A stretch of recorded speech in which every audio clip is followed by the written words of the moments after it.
Okay, Ryan? Yeah, no, it won't melt, I promise. Okay. Can we bring up the presentation?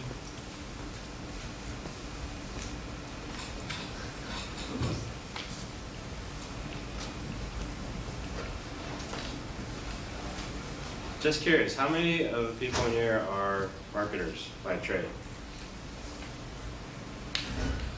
Publishing? Journalists? Content creation? Good mix. Hopefully when we do the workshop, we can mix the group up so it's not just a bunch of bunch of people from one discipline. So. Hey Tom, can we get the presentation up?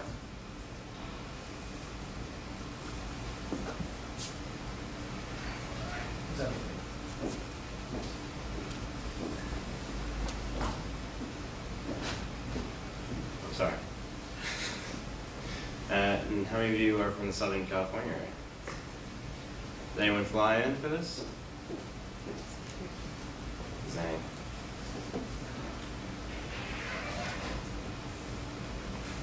Well, just as a prelude, what this is just a discussion, because tomorrow, when we have a large audience, what you're going to find is, again, you're going to have marketers represented, you're going to have a lot of people who are actually out there creating culture, creating trends represented. A lot of them are going to be on a panel, a lot of people from publishing or entertainment, and all of that's colliding right now. You guys see it every day when you go to work. Everyone's searching for new ways for these different sort of camps to come together, collaborate, innovate, and when it's done well, it's really cool. And when it's done badly, I think it's pretty apparent. So what we're going to do today, and you're going to see some form of this tomorrow, but it's really just a discussion on how can you bring pop culture, and in this case marketing, together in a way that works, in a way that you actually find something of value. Because, again, as professional marketers or content creators, it's not always been a comfortable relationship, working relationship. So, we'll just go through a few sort of foundation principles of how you can work together, and then some examples of brands that have actually collaborated, in this case, with Asian pop culture creators or Asian pop culture influences and the results. So, I mentioned to break into that booth myself, and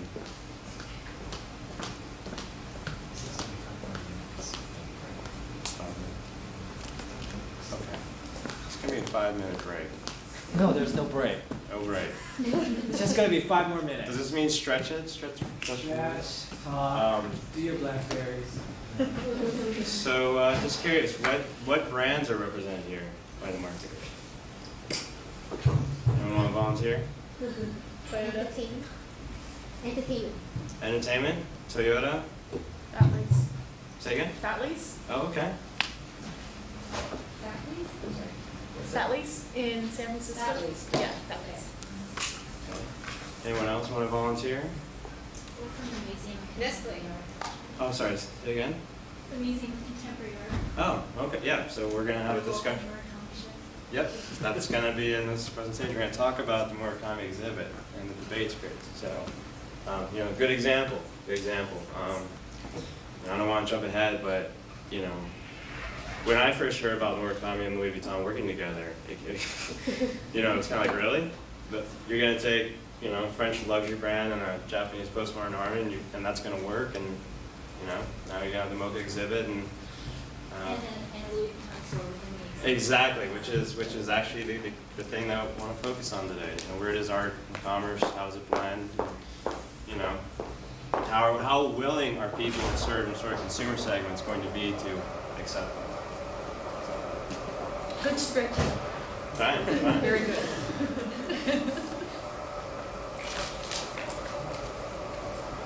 So you mentioned Nestle. So my understanding is a lot of the consumer packaged goods, food marketing, they're trying to bring in products that are influenced by other sort of cultures, Latin American, Asian. Is that something you've seen in your own experience? Yeah. Perfect. So when we do the workshop, we should bring that in.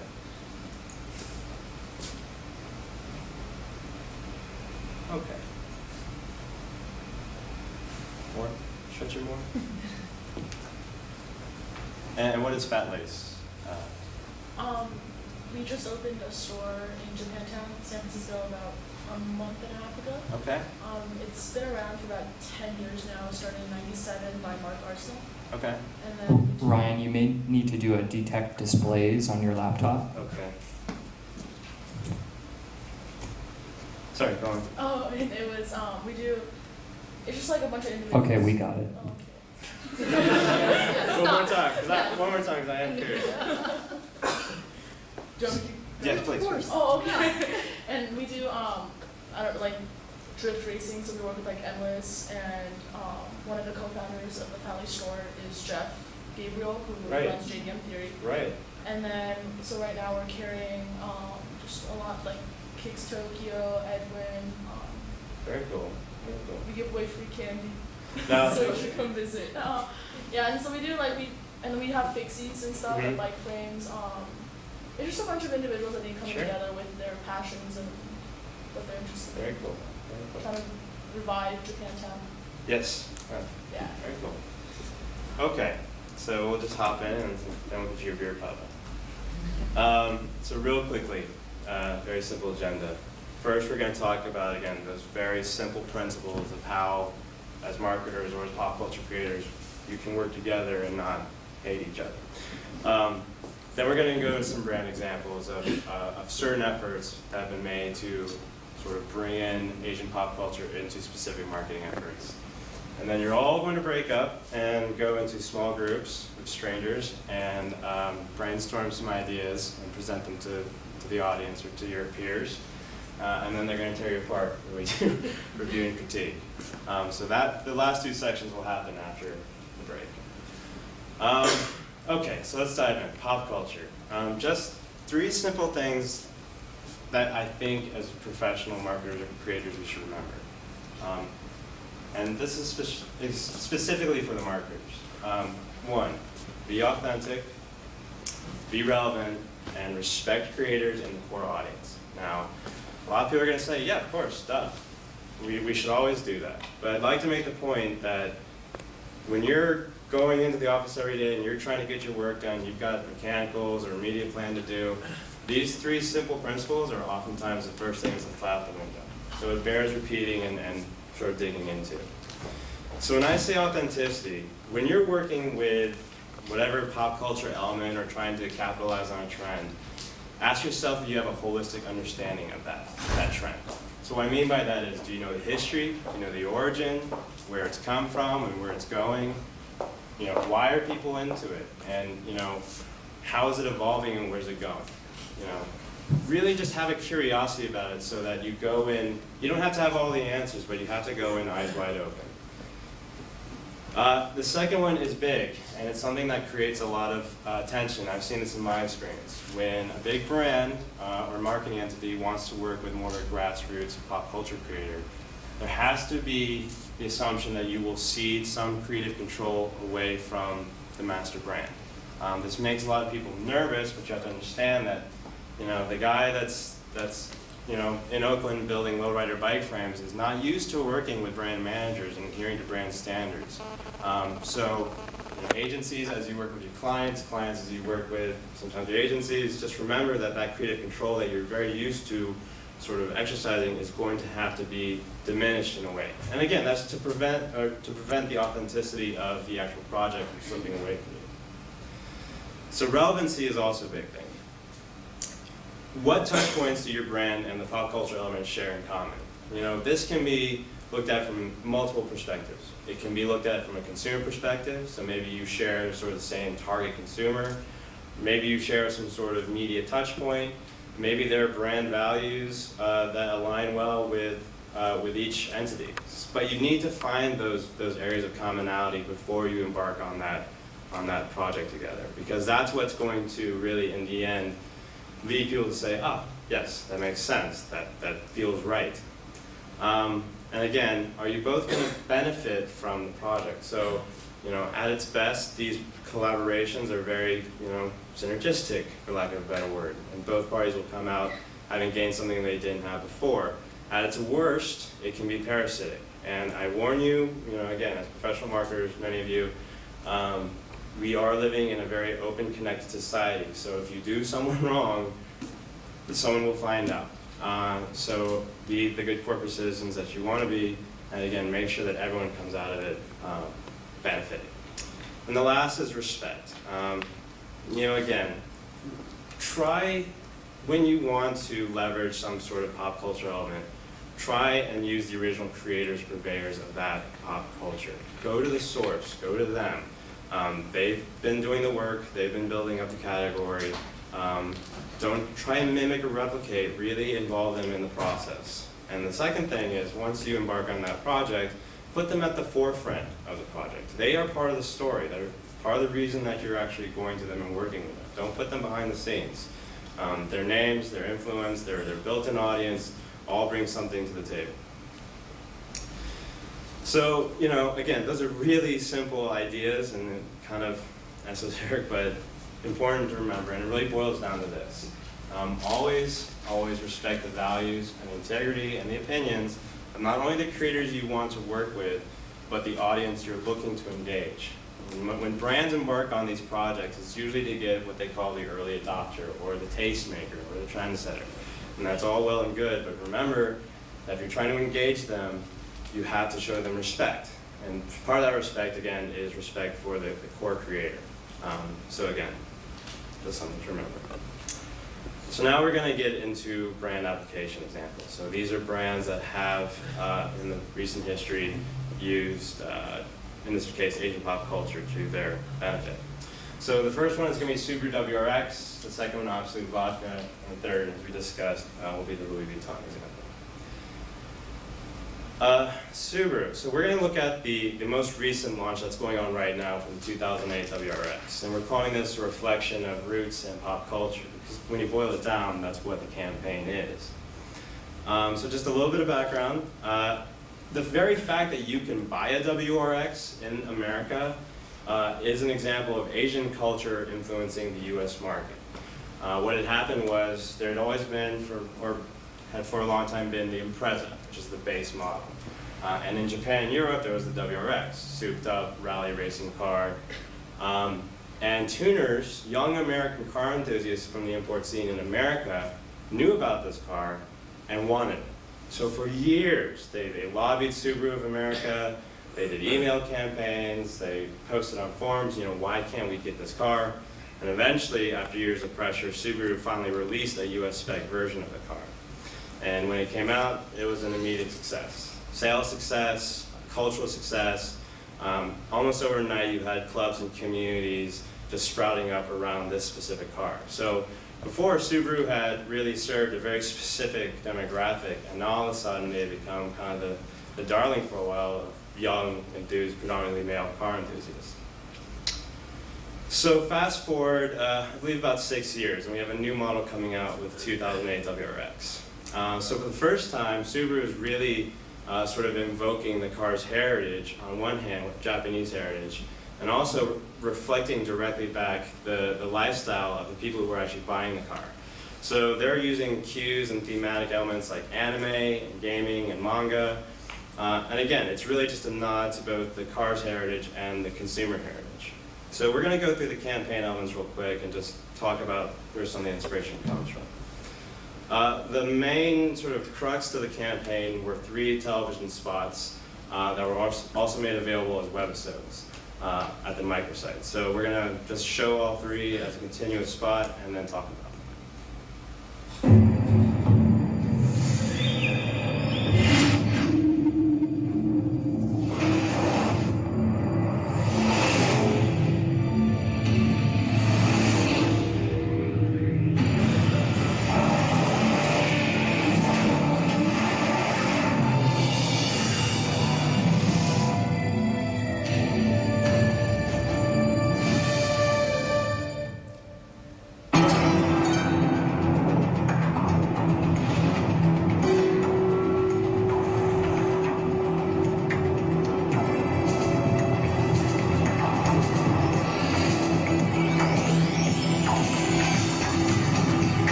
Okay. Of course, everyone's doing integrated campaigns, so there's also print. So again, I won't talk about this in more depth later, but you see a pretty overt invoking of the heritage of the car and the obligatory microsite. So all the assets, the webisodes, galleries, information about the car, community, all housed on the microsite. So now we're going to talk about the cultural elements that were pulled from or inspired the marketing. And the first is manga. So we've had a discussion about manga, just as a reminder to those who don't know about manga. It's essentially Japanese comic book style. And we're going to talk about it in the workshop, but manga as a category is just exploding in this country, and it's exploding among certain specific demographics. In this case, we're going to look at just a comparison. So here you see, this is Lone Wolf and Cub, which is a pretty famous manga. This cover actually was done, I believe, by Frank Miller, who, pretty famous American comic book artist and creator of Sin City. And then on the right is an actual panel from the manga itself. Now, when you put the print up next to it, you see that it's not really a comparison. It is manga-style illustration. So pen and ink, the style, the aesthetic, and the fact that they're using one primary color in these two cases, red, for impact. The second thing I want to talk about in terms of influence is gaming. Now, gaming in and of itself isn't an Asian pop culture category because it's global. But in this case, I want to talk about a very specific game, so Gran Turismo. Now, Gran Turismo is kind of like the godfather of racing games, and it is actually responsible. I think I happen to think this too. It's actually responsible for a lot of American kids learning about Japanese cars. So you have the Skyline, you had the WRX, a lot of cars that just weren't available in America. You could play these games, and they usually were pretty good. So a lot of that just fed the appetite for Japanese cars. Aesthetically, I'm going to put a frame from Gran Turismo against a clip from the spot, and I think you're going to see right away that there's striking resemblance.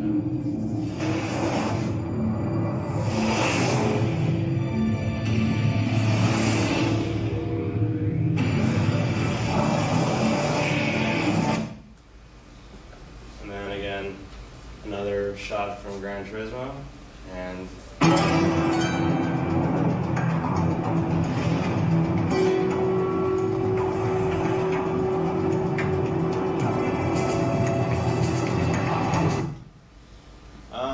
so just a couple of takeaways.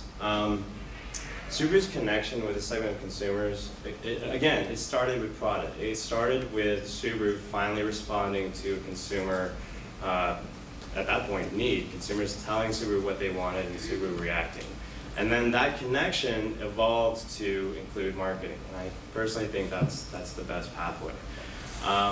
In terms of these aesthetics and these inspirations you see from manga and gaming, the important thing here, it's twofold. One, you have a Japanese car manufacturer who is overtly nodding back to their Japanese heritage. Now, I used to work on the Honda and Nissan accounts, and I know for the last 2, 3, 4 decades, Japanese auto manufacturers have been very wary of even coming close to that sort of statement. They've actually done a lot of work to try and distance themselves from the heritage. In this case, you have a consumer in America who likes the fact that they're a Japanese car company, who likes Japanese products, so now they're finally nodding back to that. And again, with the aesthetics, manga and gaming, it makes sense that a lot of the people who are buying the cars are into gaming or into manga, so why not just use those visual elements to engage them? So the second example is going to be the Absolute Metropolis campaign, which launched in 2005. It's all about Tokyo avant-garde. So we all know that Absolute Vodka has a long tradition of associating itself with either pop culture luminaries or avant-garde artists. It's really been part of their brand strategy for decades. And the Absolute Blank campaign at that point had been running for about 25 years. And that campaign had really developed a reputation as being kind of an intelligent mainstay of pop culture-driven advertising. It's sort of perennial. You're always looking for who's the next sort of artist or pop culture element going to be featured in the Absolute campaign. Just a little background here. Now, that campaign had, helped Absolute gain the #1 position as premium vodka in America for almost 2 decades. And then Kettle One and Chopin and Grey Goose came out, and all of a sudden Absolute was under assault and losing brand equity almost daily. So this was part of an ongoing evolution of the campaign that you see now still happening. They actually eventually walked away from this campaign that was supposed to really re-enhance their standing as an innovative taste-making brand. So just a few notes about the campaign itself. It was built to tap into Tokyo's famous underground scene. So the underground club scene in Tokyo is pretty almost infamous for the characters. You have people who are very creative, very eccentric, very expressive, and absolutely wanted to tap into that culture. So very wisely, they engaged a local creative point person, I guess you could say. His name is Pipiro. And he was tasked to guide the campaign's development locally and manage the creative direction. So again, that's a big risk for Absolute, just to kind of, again, cede away creative control to another entity. Then they hired a photographer, Nandot Kandar, to just document it. And this also was an integrated campaign. So Absolute had primarily been a print-driven brand. Now you see them, they created an integrated campaign around a website, they posted bonus materials, we'll go through it, but again, giving it legs beyond just print. So the first thing I want to show you is not the print, it's actually the website. It's the intro to the website, and I'll play it first and then make a couple of points about why I found that to be interesting.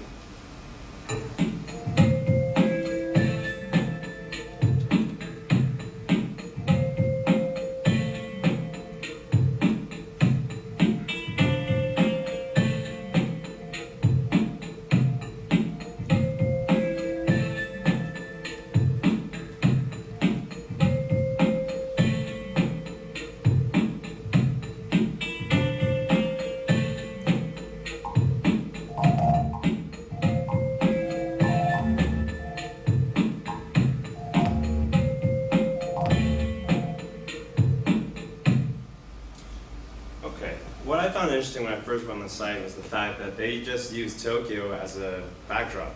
That the first thing you see from this campaign is just shots of Tokyo from street level. So right there, they're kind of using a foreign city as a canvas. And again, if their ambition is to be seen as innovative or taste-making, that kind of signals what they feel Tokyo brings to the table. Now we're going to run through the print. So again, the crux of the project was find 10 people from a specific scene in Tokyo and have them create costumes or expressions about their interpretation of the Absolute brand. So again, very expressive, very eccentric, kind of freaky. And this is actually Pipiro, so he did one himself. And again, he's kind of a legend in that scene, so wise choice. And now I'm going to show you, they posted a mini documentary for each of the creative expressions, and this is one of them.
When the campaign launched stateside, there were obviously events. So learning here is media wasn't driving this campaign. A core concept, a core idea was driving the campaign. And I feel like that was effective here. So start, again, with a big idea, and then let that idea flow to whatever mediums or media make sense for it, in this case, events.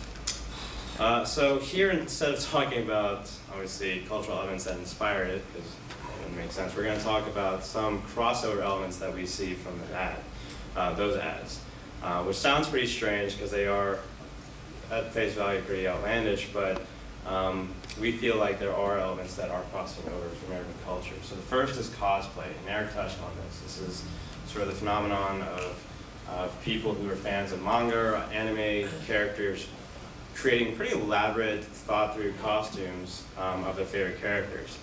And while these two people aren't necessarily dressed up as a specific character, this is done in the style of cosplay. And you see on the right just pictures of kids, American kids at cosplay conventions or anime conventions. Again, so what was once sort of something probably were one or two people at each high school doing, they're now finding ways to sort of congregate together and, you know, share in this hobby. I don't particularly understand it, but they seem to enjoy it. The second is Harajuku street fashion. So Harajuku street fashion is in reference to a very specific neighborhood in Tokyo, Harajuku. So pretty famous for the fashion boutiques and pretty eccentric characters you see walking around there. In this case, with Anne-Marie Honda, I believe this style is reminiscent of what they call Gothic Lolita in that district. So Gothic Lolita meaning, you know, you had elements like corset and short skirt. Those are all sort of innocent, playful things, but done in a very Gothic, heavy, dark way. So the most obvious crossover is Gwen Stefani. So Gwen Stefani's latest album was called Harajuku Lovers. She hired 4 Japanese-American women to follow her around. They were called the Harajuku Girls. They joined her on stage at public events, only spoke Japanese. It's actually created quite a lot of debate because it spurred debate about, is this an homage or a reflection of pop culture, or is this fetishizing something and kind of making it, well, I don't know what you call it, but yeah, fetishizing. So again, just going through some pictures of, you know, not a direct correlation, but again, and Gwen in all her capitalist genius took it one step further and created a whole line of clothing called Harajuku Lovers. So just some quick takeaways. The relevancy here for Absolute is the fact that they already set the stage for the brand that was associated with a lot of pop culture luminaries and avant-garde luminaries. So that really helped this campaign achieve a set of level of authenticity that a lot of brands couldn't have pulled off. And while a lot of the creative expressions or costumes to us may seem very foreign and outlandish, we're seeing a lot of elements cross over and emerge in the United States as subcultures unto themselves. Okay, this is my favorite, and the last example. We're going to talk about Louis Vuitton and Murakami. So postmodernism meets uber luxury. Just a little background. We're going to start by talking about Murakami and Superfly. So he is a very renowned artist. Again, he's going to be having a MoCA exhibit, I believe, in October, starting October. And he is the recognized founder of an art movement called Superfly. Now, I might butcher this. I am not an expert on the subject, so here goes. Superflat is an art movement which finds its roots in observing and oftentimes criticizing Japanese modern culture.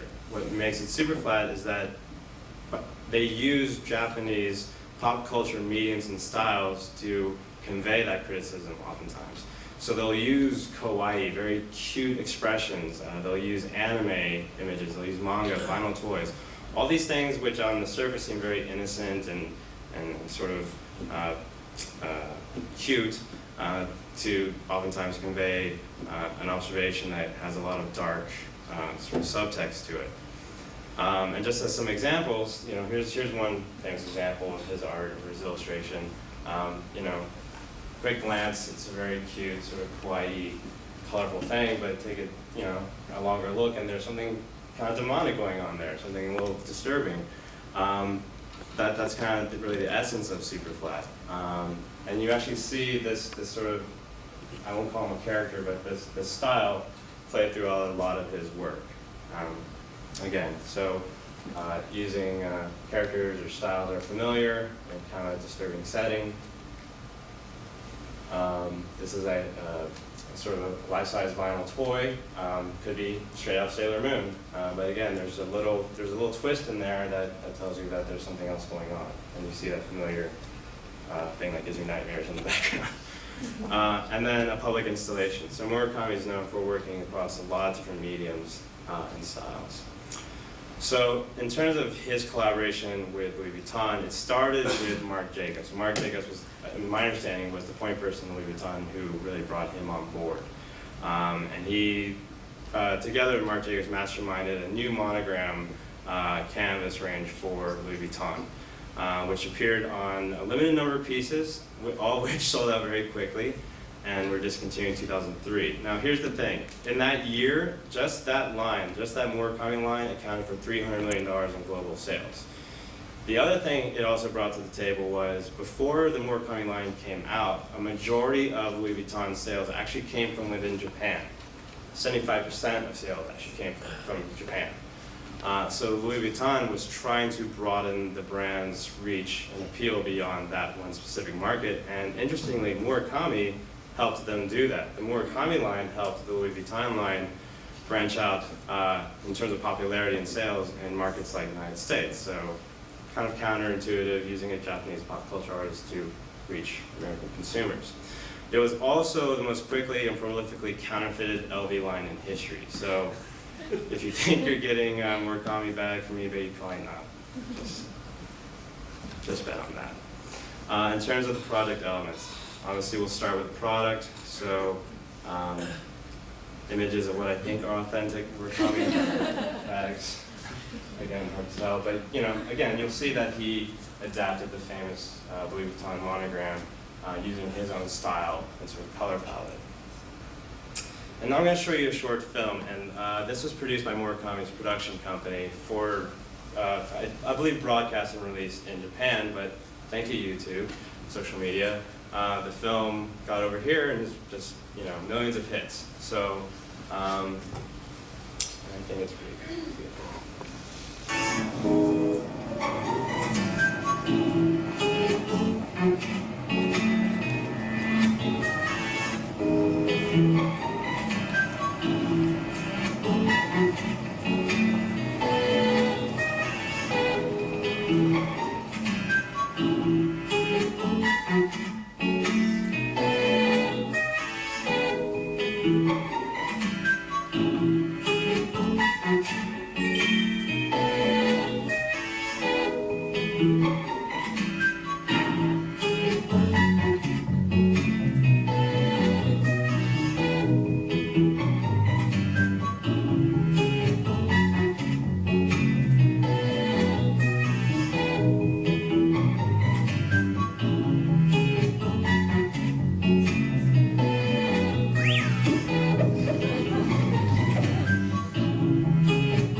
Okay.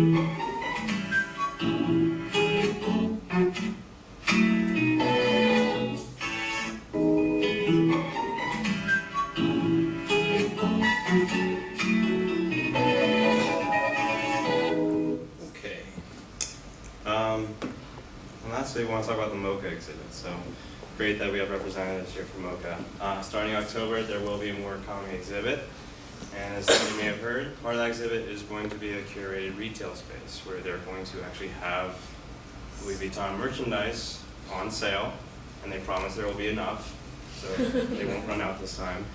And again, this is spurring a debate, I think a healthy debate about, you know, when you take an artist like Murakami who has sort of put ideas out there about, you know, criticizing pop culture or observations of modern culture, and then you bring a retail space into an exhibit, what does that say? Where is the line drawn? You know, I don't pretend to have an answer or a clear perspective, but again, that debate, that conversation, ultimately is a great promotional vehicle for Louis Vuitton. And I think when you go to the first opening days of the exhibit, you're going to see some distinct sets of people. One set there to see the exhibit, to see Superflat, and probably another set there who's going to go straight to the retail space and get their Murakami wallet. So, you know, something interesting right there. So what are the takeaways? Again, the connection at first between a pretty storied French luxury brand and a Japanese iconoclastic postmodernist was probably pretty ambiguous at first. Imagine you're a French brand manager and Marc Jacobs walks into your office and says, I got it, Superflat. But you know, the success of that collaboration proves that a global upscale audience is very receptive to Asian pop culture aesthetics. We're going to make this point again later on, but I think it bears sort of repeating. Well, we'll get to it later on. Observations, real quick. Subaru obviously displayed a very high level of relevance. They connected consumer, they connected the product, and they connected the marketing in one campaign. Absolute. Again, authenticity. They went straight to the source. They see the creative control. The brand had been set up to accept that sort of campaign.